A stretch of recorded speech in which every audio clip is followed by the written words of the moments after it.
All right, Saagar, what's on your radar? All right, we've never had a more uncertain election in our lifetimes. Just think about it. Right now, the battleground states are tight if you look at one poll, or they're a blowout for Biden. Trump either got a convention bump or he didn't. Joe Biden raised $300 million, but Trump's about to spend $200 million. Chaos is good for Trump, or maybe it's bad. Coronavirus is on the decline, but it could explode in the fall. The stock market is fine, except that nearly a third of all workers can't pay their rent next month. And in the middle of all that mess, we are trying to litigate a presidential election. And as much as I regret to tell you this, it could all get a lot worse. There is a general sense in America that on November 4th, the day after the election, we can just take that collective sigh of relief. At least we're going to know, right? Well, a Democratic strategy firm named Hawkfish, with ties to Michael Bloomberg, warned yesterday of a literal nightmare scenario, which could plunge us to the depths that we have yet seen. Hawkfish warned that because Republican voters are statistically much more likely to vote in person than Democrats, that on Election Day, it could appear that Trump had actually won the election with the returns that we have in, but the Democrats could end up being the ultimate victorious because of mail-in ballots that could take weeks to count. In fact, one of Hawkfish's models actually showed that Trump could conceivably appear to have won 408 electoral votes on election night if only 15% of mail-in ballots are counted. Now, of course, Hawkfish has an interest in trying to make it sound the alarm and make it appear that Trump could appear to declare the election illegitimate based on the initial returns, but it's not like Democrats aren't openly signaling the exact same thing. None other than Democratic hatchet woman Hillary Clinton has already said the quiet part out loud, advising Joe Biden to not concede the election under any circumstances, and that legal teams are preparing for an all-out war over the results. This is a big organizational challenge, but at least we know more about what they're going to do. And, Joe Biden should not concede under any circumstances, because I think this is going to drag out. And eventually, I do believe he will win if we don't give an inch. This brings us back to a common theme of this show. I do not trust, absolutely, either Joe Biden or Trump's campaign to handle this well for the country. And I think we're going to have absolutely disastrous results. Trump, of course, is a bombast who will happily claim on election night and throw out wild accusations throughout the entire ballot counting process while mail-in ballots continue to flow in. But one thing that I have learned the hard way throughout the Trump presidency is that his rhetoric is almost never backed up by action, and that the people who he has working for him, particularly the lawyers, are, shall we just say, not exactly the best in the business. On the other hand, we have Hillary's admission, which basically gives the entire game away. We are going to see a reverse Bush v. Gore situation.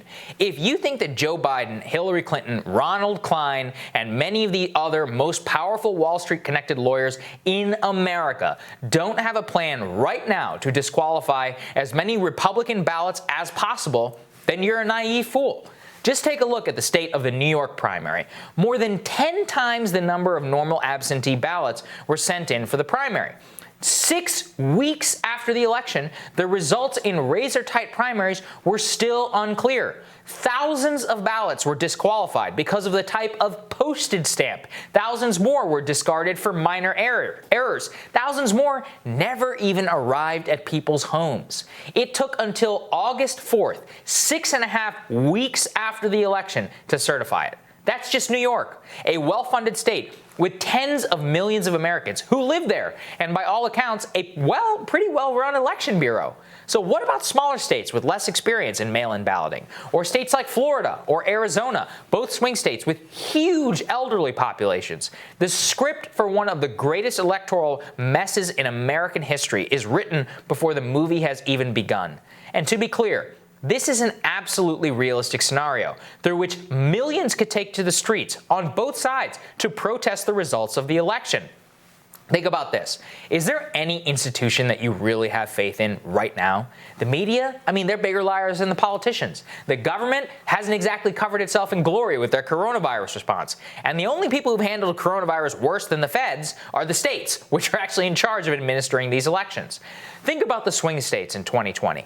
Every single governor in these states, either right or left, has been mired in controversy already. Pennsylvania Governor Tom Wolf has been heavily criticized from the right for his lockdown protocols. Michigan Governor Gretchen Whitmer famously had the most restrictive lockdown policies of all in April and turned into a national lightning rod. Wisconsin's governor right now is in the middle of a national news cycle for allowing the streets of Kenosha to descend into chaos.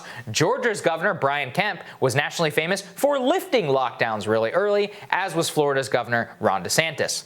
Each of the states I just listed are basically tied within 2 points heading into the general election and are critical to both Biden and the Trump campaign if they want to win in 2020. The key feature is nobody trusts them. Nobody seemingly trusts anyone. And as I wrote this radar, I genuinely feel depressed about the state of the country at this moment. We simply cannot underestimate the amount of nihilism that is coursing through the veins of Americans when we're all stuck at home waiting to be saved and nobody seems to be coming.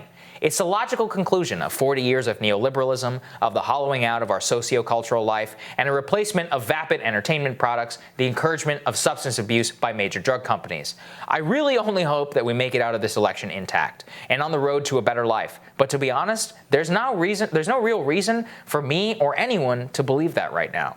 And that study really freaked me out, Crystal, because I was looking at that, and then I also caught wind of there's this new Democratic initiative with some never-Trumpers who are attached to it called the Transition Integrity Project, which I will be looking into a little bit more. Same thing, I mean, like David Frum and Bill Kristol, they're running crisis scenario about what to happen, very well-funded operation. Like I said, I'm not going to sit here and say Trump isn't going to throw out a lot of stuff going on. You could conceivably see this thing going for months. I mean, the presidential transition is only two months. Like, if it took New York 6 weeks to count ballots, what about Florida? What about Alaska, right? Like, what about Hawaii? I mean, things that all need to move around. It could just be a total nightmare. When you said Florida, I wanted to puke. Yeah, because, right. How is this going to work out okay? I mean, we both saw this report yesterday, and I think it's fair to say that we try to avoid some of the apocalyptic rhetoric that gets thrown around on cable news all the time. And we should be clear, Hawkfish is affiliated with Bloomberg. They have an agenda. They have no doubt about it. But as I looked into the data and thought through it, it is entirely logical, plausible outcome that you have an election night return that looks completely different. That's right. Once mail-in ballots come in. And look, you see the president already laying the groundwork here, talking about, the fraud in mail-in balloting and no one can trust it and it's going to be rigged, all of these things. So he has his supporters primed if things flip around after Election Day, not to see that as, oh, well, the mail-in ballots are coming in and they tend to be more Democratic, so this makes sense, but to see it as fraud.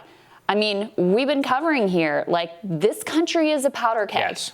And not just, obviously the unrest on the streets. You have rival factions clashing on the streets of America, okay? And that's now without that incredibly fraught, tense, terrifying potential election dynamic.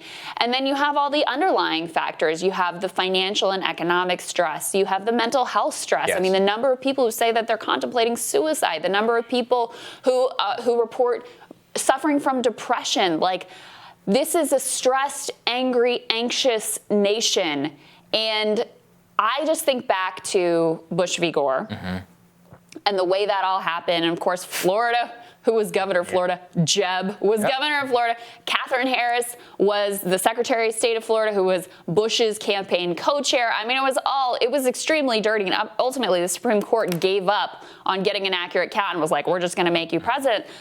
If we had some kind of scenario like that unfold now, do you think that it would just go okay and people would just accept the results? I mean, we are living in such tense and volatile times.